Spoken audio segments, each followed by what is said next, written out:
So up to this point, we have covered the trait approach, the behavioral approach, as well as the contingency approaches to leadership. And now lastly, we're going to discuss the contemporary approaches to leadership. So sort of the leadership theories that we apply today and that we see today and that we are teaching our leaders, our managers about how to be a better leader, how to be a more effective leader today. So one of the big ones is really transformational leadership theory. The transformational leadership theory basically makes a distinction between those leaders who are transformational and those who are transactional. Transformational and transactional. And if you're going to be one of the two, you want to be transformational.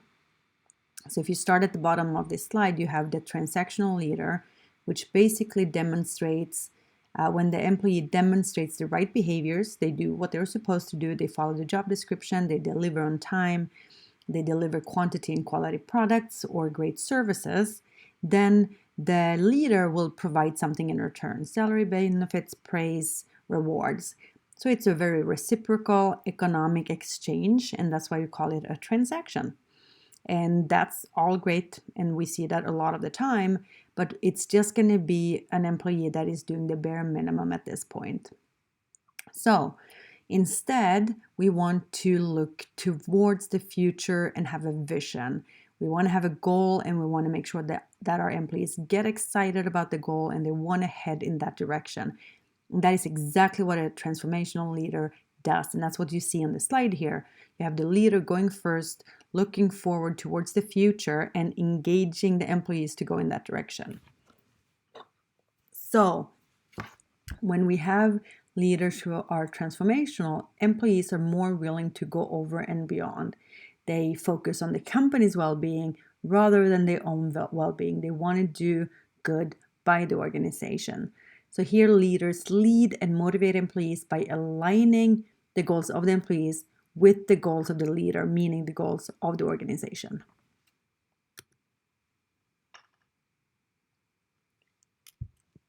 We have tools at our disposal if we are transactional or transformational leaders. So you have the transformational leader on the left side and the transactional leaders on the right side. So there's 4 for transformation and 3 for transaction. So if you start on the transactional side, the first one is contingent rewards. This is basically what we talked about on the prior slide.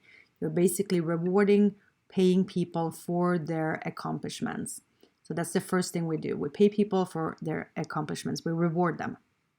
We also have something called active management by exception. Active management by exception. This means that we are going to leave the employees alone. We're going to just freely let them roam and do their own thing. We might proactively predict problems that might come up and support them when those problems come up.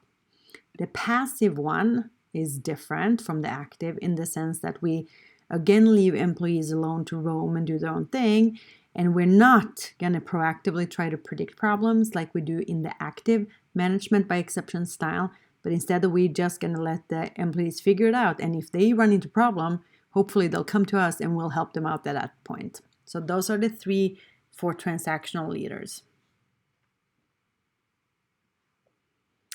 There's 4 different ones for the transformational leaders. The first one being charisma. So for some reason, some leaders, very few, have that magnetic personality that we're just drawn to. They seem confident, we admire them, and it's just something electric about them, and we call that charisma. So a transformational leader inspires us through charisma, and that means that we are committed to them. There is more confidence going all the way around. We also have something called inspirational motivation, and that's the goal and the vision that I spoke about on the prior slide. So these leaders have the ability to look towards the future and inspire us and motivate us to go towards the future. Intellectual stimulation basically means that we are challenging the status quo. We are challenging the process. We are thinking outside the box. We're breaking old outdated processes. We're trying new things and better things. So we're trying to be more creative. We work more creatively, we work harder, we challenge the status quo and do new and better. And the last one is individualized consideration, which means we care about our employees and we care about them as a person, not as a group. So each person gets individualized attention that they want, that they need, because every person is different. So we need different leadership styles. And that's what individualized consideration gets at. So why is transformational leadership such an amazing leadership style? It comes down to trust. It seems like when we are actually with a transformational leader, we have a greater amount of trust in them. We trust that they're going to take care of us. They show fairness, which means we know they're not going to take advantage of us. They show integrity, and they show predictability. All those things means that we know that we are not going to fare ill by being with them. They will look after us and make sure we are all okay.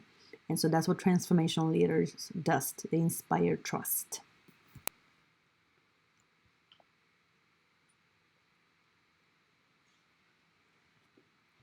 So up to this point, we were talking about transformational and transactional leaders, which basically says that it's the leader that chooses which style they engage in.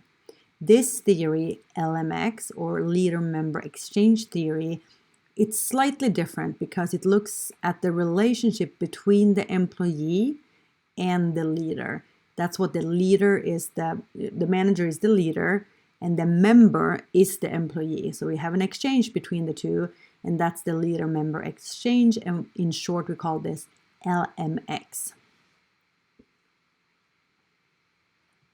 So what we see is that we can have a high or a low quality LMX relationship. In a high quality relationship, we see a greater level of trust. It's more of a social relationship where we have freedom to ask for favors, and the other person will comply with that or will happily do that for us. But they don't expect anything in return. It's an open-ended exchange. We know at some point they are going to do something for us again. So it's a social exchange, kind of like friendship. You don't demand that your friend does something for you immediately after you have done something for them. It's a trust-based relationship where you actually enjoy being with that person for whatever reason. That's the difference from a low-quality relationship, which is more of an economic exchange, which is similar to the transactional leadership style we just talked about. So in these economic or low quality LMX relationship, it's more like a job contract. So the employee will do the job they have been assigned to do, and the supervisor will not invest in them over and beyond just paying them their salary, basically. Where we see a great deal of investment on part of the supervisor into the high LMX relationships. So there are some, if you look at the cost and effect relationships, there are certain things that causes us to have a high quality relationship. So these are what we call antecedents. These are the things that lead to a high or low quality relationship. And depending on whether we have a high or low quality relationship, there are certain outcomes or consequences that come with that you see here in the black box. So antecedents include things such as fairness. We talked about that. So the more fair the leader is seen, the higher quality relationship you would have. Leader delegation, so them trusting in you, their effort in building a good relationship with you. Also, if the employee seeks feedback from the supervisor likes that, and we tend to have a greater relationship. We can also flatter each other, so the employee can give compliments to the leader. Of course, they have to be genuine and truthful, or it's going to be looking pretty false, and that's not going to help anybody. Also, in terms of personality similarity, the more similar we are in personality and better we get along, the higher quality of relationship we tend to have. And also liking. If we like each other, we're going to have a better quality relationship.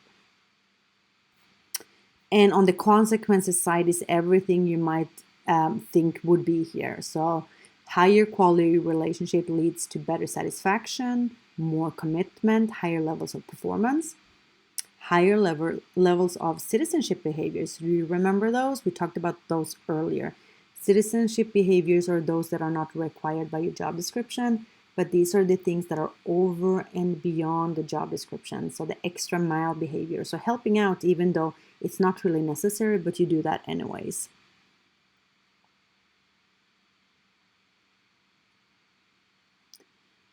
We're going to have people not leaving the organization as much. It's going to be lower levels of turnover.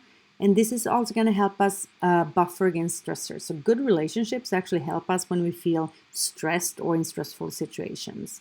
We tend to get higher performance ratings and also more favorable interpretations of behavior. So if you remember from perspective taking, the way we view a situation differ from person to person. So we might all be privy to the same situation, but we can interpret it differently. So if you and I like each other, we are going to be more likely to have favorable interpretations of that behavior. That's LMX. Okay, so we're going to cover servant and authentic, and that's going to wrap it for this audio video. Servant relationships, right? Servant leadership is a leadership style that you don't see too often in corporate America, if at all. So servant leaders basically means that you have a leader that really, their goal and their mission is to serve other people, and their self-interest is non-existent. So they're not doing anything for personal gain. They're just trying to help their employees find happiness and productivity. And they also want to make sure that the community, both within the organization as well as outside of the organization, they are better off. The community is better off. And it's a highly ethical approach where everybody's doing the right thing, being supportive, being fair for everybody that they can. So that is servant leadership. We're basically serving the needs of other people. And the primary mission is to develop employees, make sure that they reach their goals and that they are happy. So their own personal desires, needs are not important at all. As you see on the right side of the slide here, we have some overlap with other leadership approaches, such as transformational leadership, as well as authentic leadership, which is on the next slide. The key differences, I already mentioned them, are ethics. So it's a highly ethical leadership style where we're always doing the right thing. We're focused on community, both within the organization as well as outside of the organization. And we self-sacrifice. So we're making sure that everybody's better off, even if that means that we are not ourselves. Do you know any servant leaders?